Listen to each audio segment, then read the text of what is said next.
Bihar board class 7 विज्ञान विषय के 5वें अध्याय में आप सभी बच्चों का पुनः स्वागत है।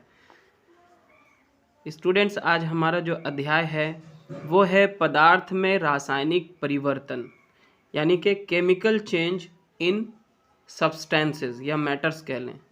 सबसे पहले हम जानते हैं कि पदार्थ क्या होता है। पदार्थ किसे कहेंगे? पदार्थ यानी कि सब्सटेंस, मैटर या मटेरियल भी कह सकते हैं, उन सभी चीज़ों को कहा जाता है जो स्थान को घेरती है और जिसमें कोई ना कोई भार, वज़न होता है। तो शुरू करते हैं आज का ये अध्याय। पिछली कक्षा में आपने पदार्थों में परिवर्तन के बारे में जाना है। आपने दूध से दही बनते, दूध को खट्टा होते या रबड़ बैंड को खींचने इत्यादि जैसे कार्यों को देखा होगा। क्या ये सभी एक ही प्रकार के परिवर्तन हैं? तो हम सभी जानते हैं कि परिवर्तन जो है वो दो तरह का होता है पदार्थों में। एक होता है भौतिक परिवर्तन और एक होता है रासायनिक परिवर्तन। तो सबसे पहले हम इसमें रासायनिक परिवर्तनों का अध्ययन करने जा रहे हैं। आपने कई बार देखा होगा कि लोहे की बनी जो वस्तुएं होती हैं, जैसे खुरपी, कुल्हाड़ी, चाकू, चिमटा इत्यादि में जंग लग जाता है। रसोई में लोहे का गीला तवा कुछ समय तक खुला छोड़ देने पर उसमें भी जंग लग जाती है। जंग जो है वो लोहा नहीं है। जंग उस पदार्थ से भिन्न होती है, यानी कि लोहे से भिन्न होती है जिस पर यह लगती है। तो इस प्रकार इसमें जो जंग लगा वो एक नए पदार्थ का निर्माण हुआ, एक नया पदार्थ बना। ठीक है ना? इसी प्रकार के और परिवर्तनों के बारे में भी हम इसमें अध्ययन करेंगे। यहाँ पे देखिए एक विलयन दिया गया है, कॉपर सल्फेट विलयन, जो कि नीले कलर का होता है। कॉपर सल्फेट के विलयन में जब हम लोहे की कील को डालते हैं तो ये उससे अभिक्रिया करने लगता है और अभिक्रिया करने के बाद ये जो कॉपर सल्फेट विलयन का जो कलर है नीला रंग से वो हरा रंग में बदल जाता है। और साथ ही जो है इसमें कॉपर का भी निर्माण होता है, जिसकी परतें जो है लोहे की कील पर पड़ जाती है और जिसके कारण लोहे का जो कील है उसका रंग भूरा कलर का हो जाता है। इसको हम इस सूत्र द्वारा दिखा सकते हैं। ठीक है ना? तो ये सूत्र इसका क्या होगा, ये देखिए, कॉपर सल्फेट विलयन को हम लिखेंगे CuSO4, जो कि नीला कलर का होता है। इसको नीला थोथा भी कहा जाता है। और इसमें जब हम लोहे की कील या सेफ्टी पिन वगैरह कुछ भी डालते हैं, लोहे का सामान, जिसको हम Fe कहेंगे लोहा को, तो ये अभिक्रिया करने के बाद, रिएक्शन करने के बाद क्या बनाता है? आयरन सल्फेट का विलयन बनाता है, जो कि है FeSO4। ये हरा कलर का होगा और साथ ही कॉपर का निर्माण बनता है, जिसको हम Cu से दिखाते हैं। इसका रासायनिक नाम है Cu, कॉपर का, यानी कि तांबा, और ये भूरा निक्षेप होता है। इसका जो कलर होता है वो भूरा होता है। ठीक है ना? इसे हम रासायनिक समीकरण भी कहते हैं। यह गणित के समीकरण से अलग है। इसमें तीर का अर्थ है बनना या हो जाता है, यानी कि यहाँ पे CuSO4 और Fe मिलकर के क्या बनाते हैं? FeSO4 और Cu। आगे यहाँ पे एक और क्रियाकलाप है, जो कि है, मान लिया जाए कि हम किसी परखनली में बेकिंग सोडा लेते हैं, जिसका रासायनिक नाम है सोडियम बाइकार्बोनेट। सोडियम बाइकार्बोनेट के चूर्ण को जब हम इस परखनली में डालते हैं और उसके बाद इसमें नींबू का रस मिलाते हैं। नींबू का रस इतना मिलाना है कि ये जो चूर्ण है वो उसमें पूरी तरह से डूब जाए। या फिर आप नींबू के रस के अलावा आप सिरका भी इस्तेमाल कर सकते हैं।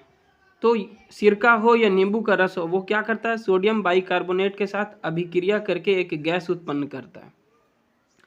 इसको आप एक परखनली से एक दूसरे इसको जो है आप दूसरे परखनली में लेकर जा सकते हैं, एक ट्यूब या नली की सहायता से। ठीक है ना? ये नली जो है एक दूसरे परखनली में लेकर जाना है और इस परखनली में क्या है? चूने का पानी है। पानी में चूना मिक्स किया हुआ है, चूने का पानी है। तो जब ये दोनों आपस में अभिक्रिया करते हैं तो अभिक्रिया करने के बाद जो है इससे कार्बन डाइऑक्साइड गैस का निर्माण होता है। और ये जब कार्बन डाइऑक्साइड इस चूने के पानी में प्रवाहित होती है तो चूने के पानी का रंग जो है वो दूधिया हो जाता है। यहाँ पे देखें, वही जो क्रियाकलाप था इसको अच्छे से बताया गया है। शीशे में खाने का सोडा और नींबू के रस में परिवर्तन निम्न प्रकार से होते हैं। कैसे?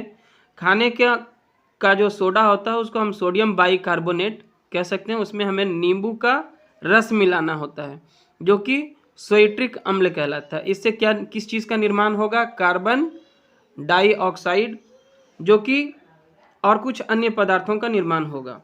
कार्बन डाइऑक्साइड और चूने के पानी के बीच अभिक्रिया निम्न प्रकार होती है। कार्बन डाइऑक्साइड और चूने का पानी मिलकर बनाते हैं कैल्शियम कार्बोनेट और जल। जब कार्बन डाइऑक्साइड को चूने के पानी में प्रवाहित किया जाता है तो कैल्शियम कार्बोनेट बनता है, जिससे चूने का पानी क्या होता है? जिससे चूने का पानी दूधिया हो जाता है। चूने के पानी का दूधिया हो जाना कार्बन डाइऑक्साइड का मानक परीक्षण है। यह साबित करता है कि उसमें कार्बन डाइऑक्साइड गैस का निर्माण हुआ।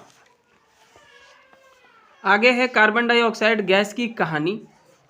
ये कार्बन डाइऑक्साइड जिसका रासायनिक नाम है CO2, इसको हम शॉर्ट में CO2 लिख सकते हैं। इसका मतलब होता है कार्बन डाइऑक्साइड। हम सभी जानते हैं कि कार्बन डाइऑक्साइड एक गैस है जो हमारे जीवन के लिए कई महत्वपूर्ण प्रक्रियाओं के लिए आवश्यक है, जैसे प्रकाश संश्लेषण, श्वसन आदि। इतनी महत्वपूर्ण गैस का पता कैसे चला? क्या पहले से ही मान लिया गया कि ये कार्बन डाइऑक्साइड गैस है या इसके पीछे अध्ययनों का निष्कर्ष है? तो यकीनन ये अध्ययनों के निष्कर्षों के आधार पर सत्यापित किया गया कि ये कार्बन डाइऑक्साइड गैस है। कार्बन डाइऑक्साइड की खोज की दिशा में पहला महत्वपूर्ण कार्य जॉन हेलमोंट ने 1630 में किया। हेलमोंट ने एक बंद पात्र में चारकोल को जलाया, जो कि लकड़ी का कोयला होता है। तो उन्होंने पाया कि जलने के बाद बची जो राख है उसका द्रव्यमान चारकोल के वास्तविक द्रव्यमान से काफ़ी कम था। उसका वजन बहुत कम हो गया था उसकी राख का। इस आधार पर उन्होंने यह निष्कर्ष निकाला कि चारकोल के द्रव्यमान में हुई कमी एक अदृश्य पदार्थ में परिवर्तित हो गई है, जिसे उन्होंने गैस नाम दिया। उन्होंने सूक्ष्म जीवों द्वारा किण्वन यानी कि फर्मेंटेशन और कुछ अन्य प्राकृतिक प्रक्रियाओं जैसे श्वसन में भी इस गैस के बनने की पहचान की। दूसरा जो अध्ययन है वो है 1756 में जोसेफ ब्लैक नाम के वैज्ञानिक ने कार्बन डाइऑक्साइड के गुणों को ज़्यादा विस्तृत रूप से अध्ययन करने की कोशिश की। उन्होंने पाया कि चूने के पत्थर को गर्म करने अथवा अम्लों से क्रिया कराने पर एक गैस मुक्त होती है जिसे ब्लैक ने फिक्स्ड एयर कहा।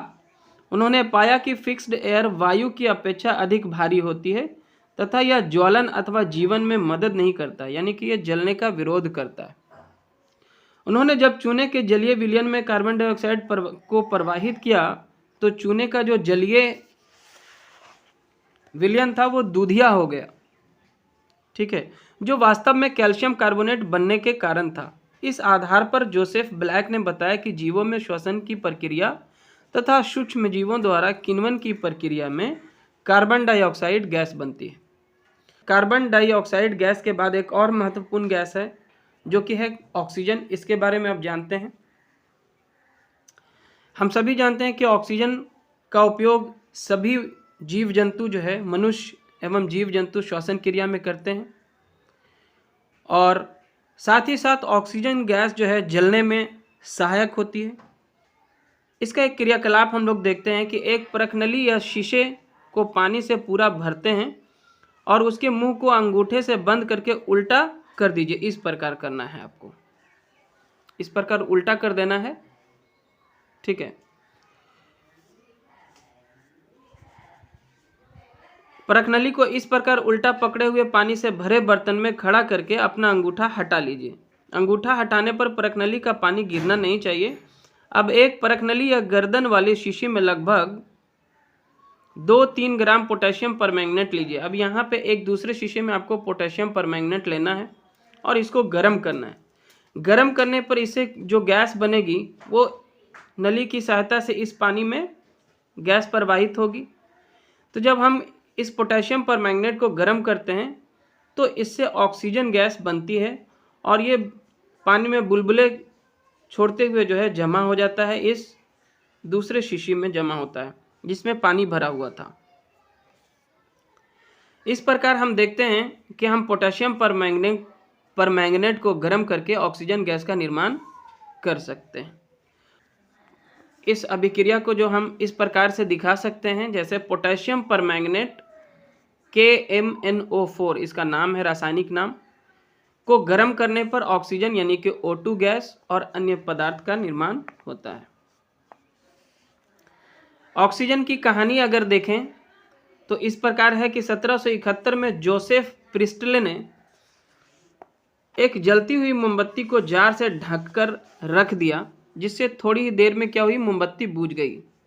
जब किसी कैंडल को जला के आप किसी गिलास से या जार से ढक देते हैं तो उसमें ऑक्सीजन की सप्लाई क्या होती है, बंद हो जाती है और इस प्रकार से क्या होता है, वो मोमबत्ती जलना बंद कर देता है, बुझ जाता है। उन्होंने एक दूसरा प्रयोग किया। इस बार उन्होंने क्या किया, मोमबत्ती को जलाकर उसके साथ साथ वहां पे एक तुलसी का पौधा भी रख दिया और इसके बाद इसको ढक दिया। ढकने पर ये मोमबत्ती जो है बुझने को आ गई और फिर अचानक से ये जो है जलने लगता है, कंटिन्यू करने लगता है जलना। इस प्रयोग से यह साबित हुआ कि मोमबत्ती के जलने से जो कार्बन डाइऑक्साइड बना, इसका उपयोग तुलसी के पौधे ने किया और तुलसी ने बदले में क्या छोड़ा, ऑक्सीजन छोड़ा, जिसकी वजह से जो है ये मोमबत्ती फिर से जलना शुरू हो गया। ठीक है, तो इस प्रकार जो है इस अध्ययन से पता चला कि जलने के लिए ऑक्सीजन गैस का होना आवश्यक है। किसी भी ईंधन का जलना तभी पॉसिबल होगा जब ऑक्सीजन गैस की सप्लाई उसको मिलती रहेगी। अगर हम हवा को रोकेंगे, ऑक्सीजन गैस के सप्लाई को रोकेंगे तो आग क्या होगी, बुझ जाएगी। और अब हम जानते हैं पदार्थों के नाम और संकेत की कहानी के बारे में। वैसे तो पदार्थों के नामकरण और संकेत की कहानी बहुत लंबी और रोचक है। आगे की कक्षाओं में आप यह पूरी तरह जानेंगे। वैज्ञानिक यह हमेशा मानते रहे हैं कि कुछ प्रकार के पदार्थ तो तत्व होते हैं और बाकी सब पदार्थ इन तत्वों के मेल से ही बने होते हैं। पहले जल, हवा, मिट्टी, अग्नि और प्रकाश में ये 5 तत्व ही आते जाते थे, पर आज से लगभग 400 साल पहले कई प्रयोगों के आधार पर यह धारणा जो है वो बदलनी शुरू हुई। आज तो 100 से अधिक तत्व खोजे गए हैं। उनमें से कुछ से तो आप परिचित भी हैं, जैसे सोना, चांदी, लोहा, तांबा आदि। कुछ तत्व गैस के रूप में ही मिलते हैं, जैसे ऑक्सीजन, हाइड्रोजन, नाइट्रोजन। कार्बन जो कोयले का प्रमुख भाग है भी तत्व है और कार्बन और ऑक्सीजन मिलकर ही कार्बन डाइऑक्साइड नामक गैस बनाते हैं। सब तत्वों को संकेत दिए गए हैं, जैसे ऑक्सीजन को हम O और कार्बन को C। सोचो ऐसा क्यों, और दोनों मिलकर CO2 यानी कि कार्बन डाइऑक्साइड बनाते हैं। कुछ संकेतों के सामने नीचे एक अंक भी लिखा होता है, जैसे यहाँ O के सामने नीचे O2 लिखा है। ठीक है ना। इसका कारण थोड़ा जटिल है जो आप आगे की कक्षाओं में जानेंगे। अभी आपको ज़रूरी नहीं है कि इन सारी चीज़ों को क्लियर किया जाए, तो आप जस्ट अभी इसका जो नाम है उसको याद रखें। आगे कुछ पदार्थों के रासायनिक नाम के साथ उनके सूत्र संकेतों की भाषा में दिए रहेंगे। ये केवल आपका रसायन शास्त्र की भाषा से प्रारंभिक परिचय के लिए है। ठीक है ना। इन्हें अभी याद करने की आवश्यकता नहीं है। आगे के क्लास में आप इसको ज़्यादा बेहतर तरीके से डिटेल्स में इसका अध्ययन करने वाले हैं। आगे हम जानते हैं कि जब 2 विलयन को आपस में मिलाते हैं तो अभिक्रिया के बाद ठोस पदार्थ के रूप में नए पदार्थ बनते हैं, है ना। इस ठोस पदार्थ को हम अवक्षेप और इस प्रक्रिया को अवक्षेपन कहते हैं। यहाँ पे एक और रासायनिक अभिक्रिया दिया गया है जिसको हम समझते हैं। जब हम कॉपर सल्फेट को चूने के पानी के साथ मिलाते हैं, कॉपर सल्फेट जो कि है CuSO4 और चूने का पानी CaOH2 जो कि एक नीला विलयन होगा, तुतिया का विलयन भी कहते हैं इसको मिलाने पर क्या बनता है? कार्बन हाइड्रोक्साइड जो कि उजला अवक्षेप होता है, और कैल्शियम सल्फेट का निर्माण होता है जो कि हल्का नीला अवक्षेप होता है। ये होता है CuOH2 और ये CaSO4, ठीक है ना। बाद में कॉपर हाइड्रोक्साइड को जब हम गर्म करते हैं तो उससे कॉपर ऑक्साइड और जल का निर्माण होता है। अब आते हैं जो इस चैप्टर का नाम है मेनली पदार्थों में रासायनिक परिवर्तन। इस पॉइंट को अब जानते हैं कि वह परिवर्तन जिसमें एक अथवा एक से अधिक नए पदार्थ बनते हैं उसे हम रासायनिक परिवर्तन या केमिकल चेंज कहेंगे। दो या दो से अधिक पदार्थों के बीच अभिक्रिया के बाद इन पदार्थों में नया परिवर्तन हो जाता है, इसलिए इस परिवर्तन को रासायनिक अभिक्रिया भी कहते हैं, केमिकल रिएक्शन भी हम कहेंगे। रासायनिक परिवर्तन हमारे जीवन में अत्यधिक महत्वपूर्ण है ना। सभी नए पदार्थ रासायनिक परिवर्तनों के परिणाम स्वरूप ही बनते हैं। उदाहरण के लिए यदि किसी अयस्क में से धातु का निष्कर्षण करना हो, जैसे लौह अयस्क से लोहे का, तो हमें निश्चित क्रम में रासायनिक परिवर्तन करना पड़ता है। औषधियों यानी कि दवाइयों में भी रासायनिक अभिक्रियाओं की श्रृंखला का उत्पाद होती है। औषधि भी रासायनिक अभिक्रियाओं की श्रृंखला का उत्पाद होती है। इसके अलावा प्लास्टिक आदि जैसे नए पदार्थ भी रासायनिक अभिक्रियाओं के द्वारा ही बनाया जाता है। वास्तव में नए पदार्थ की खोज रासायनिक परिवर्तनों का अध्ययन करके की गई है। तो इस प्रकार रासायनिक परिवर्तन हमारे जीवन में बहुत ही महत्वपूर्ण है, क्योंकि रासायनिक परिवर्तनों का ही उपयोग करके हम अपने उपयोग के लिए अन्य वस्तुओं का निर्माण करते हैं। रासायनिक परिवर्तन में नए पदार्थ के बनने के साथ साथ निम्नलिखित घटनाएं भी हो सकती हैं, जो कि काफ़ी इंपॉर्टेंट पॉइंट है। ऊष्मा, प्रकाश अथवा किसी अन्य प्रकार के विकिरण का बाहर निकलना अथवा उनका अवशोषित होना, ध्वनि का उत्पन्न होना, आवाज़ हो सकता है, गंध में परिवर्तन होना तथा किसी नई गंध का बनना, स्मेल भी चेंज हो सकता है, रंग में परिवर्तन होना और किसी गैस का बनना, ठीक है। स्टूडेंट्स, आगे है लोहे पर भूरा या लाल पदार्थ जिसको हम जंग या रस्ट भी कहते हैं। हमने आरंभ में भी लोहे पर जंग के बारे में पढ़ा।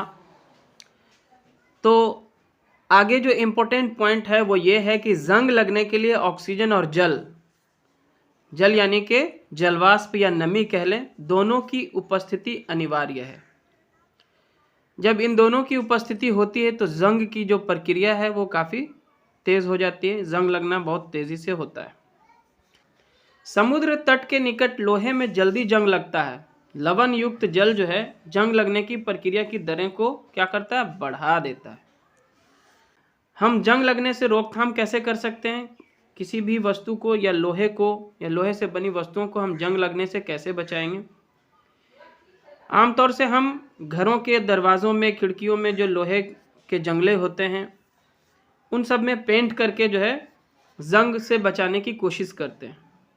साथ ही साथ लोहे के पदार्थ पर पेंट, ग्रीस की परत चढ़ाकर या क्रोमियम अथवा जस्ता जैसी किसी धातु की परत चढ़ाकर जो है वस्तु में जंग लगने से बचाया जा सकता है।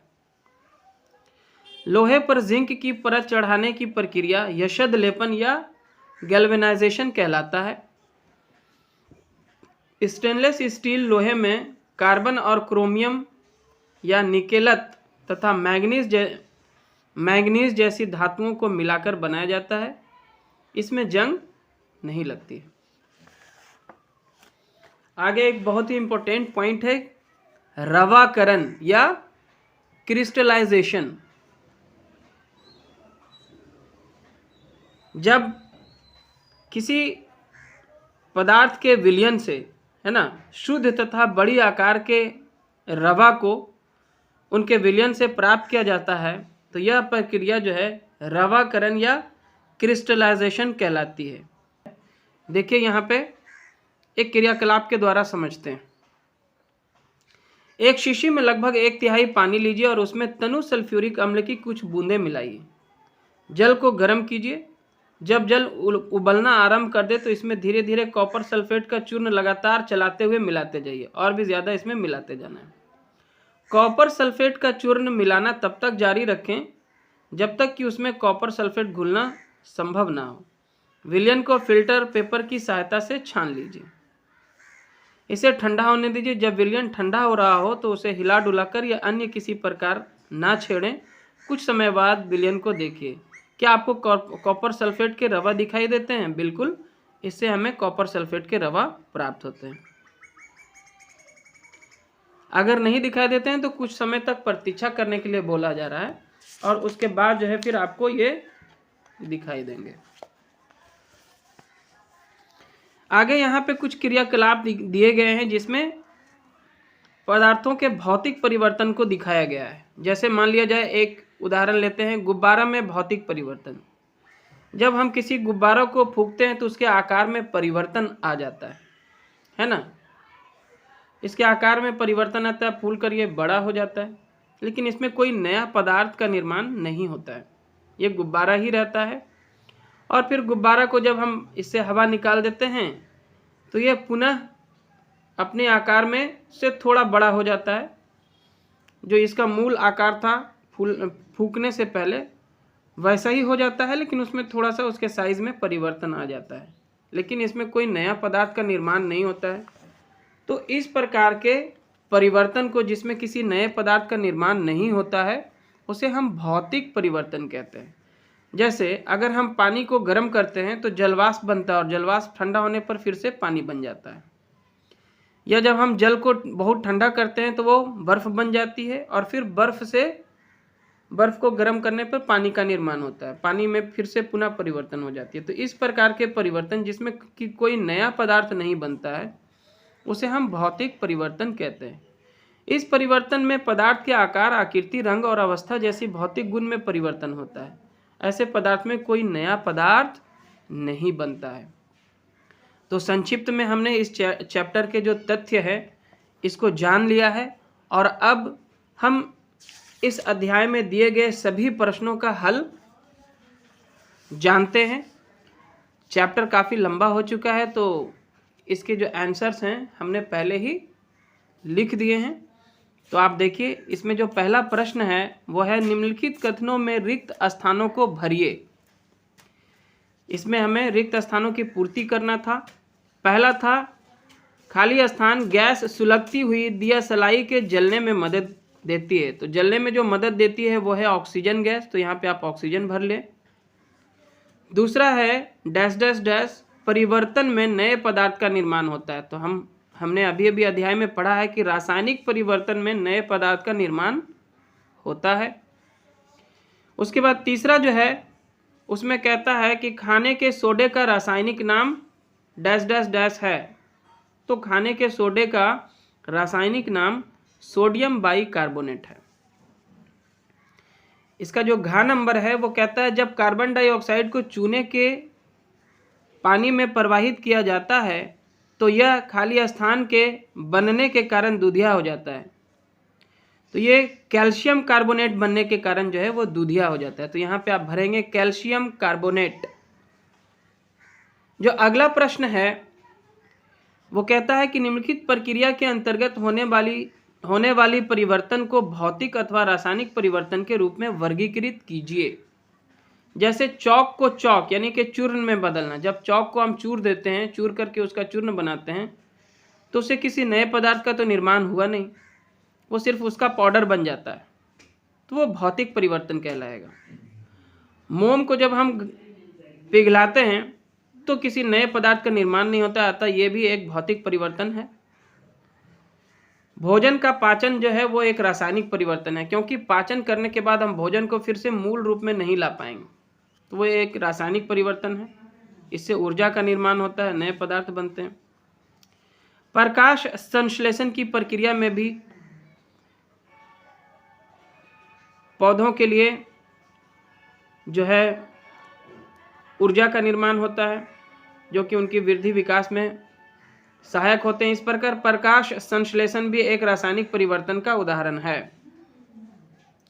उसके बाद है एल्यूमिनियम के टुकड़े को पीटकर उसका पत्तल या पत्र या फाइल बनाना, यह भी भौतिक परिवर्तन ही है। जल में शक्कर घोलना भी एक भौतिक परिवर्तन है। कोयले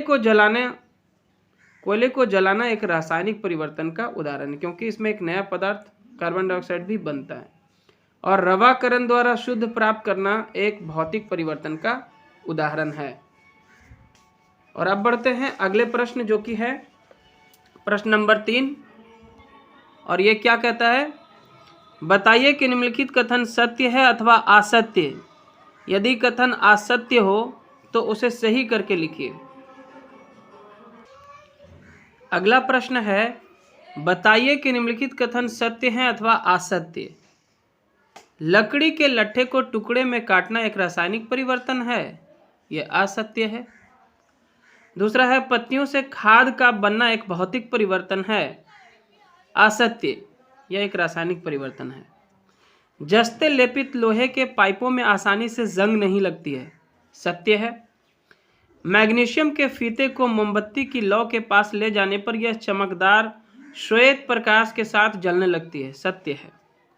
उसके बाद है, मैग्नीशियम ऑक्साइड के जलीय विलयन अम्लीय होता है, ये असत्य है। और अगला जो प्रश्न है वो कहता है, क्या होता है जब, इसका कारण बताना है आपको, कि इसका रिएक्शन बताना है कि क्या होता है जब। पहला है, सिरका में इनो डालते हैं। जब हम सिरका में इनो डालते हैं तो क्या होता है, तो इसका उत्तर आप इस प्रकार से लिख सकते हैं, ठीक है। कैसे लिखेंगे, सिरका में इनो डालने पर कार्बन डाइऑक्साइड गैस यानी कि CO2 एवं अन्य पदार्थ प्राप्त होते हैं, या इनका निर्माण होता है, आप लिख सकते हैं। तो इसमें अगला प्रश्न है कि क्या होता है जब नीला थोथा के विलयन में ब्लेड डालते हैं। नीला थोथा, जिसको हम कॉपर सल्फेट कहेंगे, के विलयन में ब्लेड डालने पर अभिक्रिया यानी कि रिएक्शन के कारण नए पदार्थ आयरन सल्फेट एवं कॉपर, जिसका निक्षेप भूरा होता है, का निर्माण होता है, जिससे विलयन के रंग में परिवर्तन दिखाई देता है। इसे हम इस प्रकार दिखा सकते हैं, कॉपर सल्फेट विलयन प्लस लोहा यानी कि CuSO4 जो कि नीला कलर का होगा, और Fe यानी कि लोहा, इसके अभिक्रिया के पश्चात हमें आयरन सल्फेट और कॉपर प्राप्त होते हैं, जिसको हम FeSO4 प्लस Cu के रूप में दिखा सकते हैं। आयरन सल्फेट का जो कलर है वो हरा रंग का होता है, और कॉपर एक भूरा निक्षेप होता है। अगला जो सवाल है इसमें देखिए, क्या होता है जब लोहे के तवा को नमी युक्त वायु में रखते हैं। तो जब हम लोहे के तवा को नमी युक्त वायु में रखते हैं तो लोहे के तवा को नमी युक्त वायु में रखने पर लोहा वायु में उपस्थित ऑक्सीजन और नमी के साथ प्रतिक्रिया करता है, जिससे तवा पर क्या होता है, जंग लगने लगता है। और उसके बाद जो है अगला इसी में, क्या होता है जब पोटेशियम परमैंगनेट को गर्म करते हैं। जब हम पोटेशियम परमैंगनेट को गर्म करते हैं तो क्या होता है, पोटेशियम परमैंगनेट को गर्म करते हैं तो ऑक्सीजन यानी कि O2 गैस और अन्य पदार्थ बनते हैं। उसके बाद है प्रश्न नंबर 5, जो कि इस प्रकार है, देखिए आप बुक में क्या पूछ रहा है। क्वेश्चन नंबर 5, भौतिक परिवर्तन एवं रासायनिक परिवर्तन में अंतर बतावें, प्रत्येक के लिए एक उदाहरण भी दीजिए। तो इसका उत्तर आप इस प्रकार से लिख सकते हैं संक्षिप्त में, नहीं तो उत्तर काफ़ी बड़ा हो जाएगा। भौतिक परिवर्तन में पदार्थों के भौतिक गुणों जैसे आकार, आकृति, रंग, अवस्था इत्यादि में परिवर्तन होता है। ऐसे परिवर्तन में कोई नया पदार्थ नहीं बनता है, जैसे बर्फ से पानी का बनना। रासायनिक परिवर्तनों में नए पदार्थ बनते हैं, जैसे लोहे में जंग लगना। और इस उत्तर को आप अच्छे से नोट कर लीजिए, स्क्रीनशॉट लें या फिर आप पॉज करके इसको लिख लें। उसके बाद है अगला प्रश्न, प्रश्न नंबर 6, जो कि कहता है कि जंग लगने के लिए आवश्यक कारक कौन कौन से हैं। जंग लगने के लिए आवश्यक कारक कौन कौन से हैं, तो देखिए इसका उत्तर लिखेंगे। जंग लगने के लिए ऑक्सीजन एवं जल, जो कि नमी के रूप में हो, का होना आवश्यक है। जंग लगने के लिए ऑक्सीजन एवं जल का होना आवश्यक है। प्रश्न नंबर 7 है कि जंग लगने से कैसे रोका जा सकता है। हम लोहे की वस्तुओं को जंग लगने से कैसे बचा सकते हैं। जंग लगने से बचाने के लिए किसी पदार्थ पर पेंट, ग्रीस की परत या क्रोमियम अथवा जस्ता यानी कि जिंक का लेप चढ़ाया जाता है। और अब बढ़ते हैं, प्रश्न नंबर जो है वो है आपका 8 यहाँ पे। और 8 में कहता है कार्बन डाइऑक्साइड गैस कैसे उत्पन्न होता है, किसी 3 विधियों का वर्णन करें तथा इनके गुणों को बतावें। कार्बन डाइऑक्साइड गैस कैसे उत्पन्न होता है, किसी 3 विधियों का वर्णन करें। तो यहाँ पे हमने लिखा है कार्बन डाइऑक्साइड गैस निम्नलिखित 3 विधियों से उत्पन्न होता है। सबसे पहले तो मनुष्य एवं जीव जंतु श्वसन की प्रक्रिया में कार्बन डाइऑक्साइड गैस छोड़ते हैं। दूसरा, जब चारकोल को ऑक्सीजन की उपस्थिति में गर्म किया जाता है तो कार्बन डाइऑक्साइड बनता है। तीसरा है कैल्शियम कार्बोनेट CaCO3 को गर्म करने पर CO2 बनता है, यानी कि कार्बन डाइऑक्साइड गैस बनता है। और अब है प्रश्न नंबर 9, जो कि है रवाकरण से क्या समझते हैं, कॉपर सल्फेट का रवा कैसे प्राप्त किया जाता है। तो इसका उत्तर आप इस प्रकार से लिख सकते हैं कि किसी विलयन से पदार्थ के शुद्ध और बड़ी आकार के रवा प्राप्त करने की विधि को रवाकरण या क्रिस्टलाइजेशन कहते हैं। कॉपर सल्फेट का रवा प्राप्त करने के लिए एक शीशी में लगभग 1/3 पानी लेकर उसमें तनु सल्फ्यूरिक अम्ल की कुछ बूंदें मिलाकर गर्म करते हैं। जब तक घोलना संभव हो तब तक कॉपर सल्फेट का चूर्ण मिलाते रहते हैं एवं चलाते रहते हैं। फिर विलयन को फिल्टर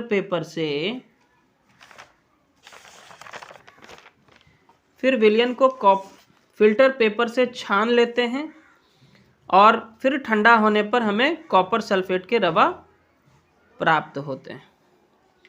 अब अगला जो प्रश्न है, प्रश्न नंबर 10, देखिए क्या कहता है। प्रश्न नंबर 10 कहता है कि ऑक्सीजन गैस बनाने की विधि का वर्णन करें तथा इसके गुणों का भी वर्णन करें। तो इसका उत्तर आप इस प्रकार से लिख सकते हैं। एक शीशी या परखनली लेते हैं, उसमें पोटेशियम परमैंगनेट के टुकड़े लेकर गर्म करते हैं तथा इस शीशी का संबंध पानी से आधे भरे हुए एक अन्य शीशी के साथ निकास नली द्वारा करते हैं। इस प्रकार पोटेशियम परमैंगनेट को गर्म करने पर ऑक्सीजन गैस बनती है और यह निकास नली द्वारा होते हुए उल्टे शीशे में बुलबुले के रूप में ऊपर की ओर जमा होता है।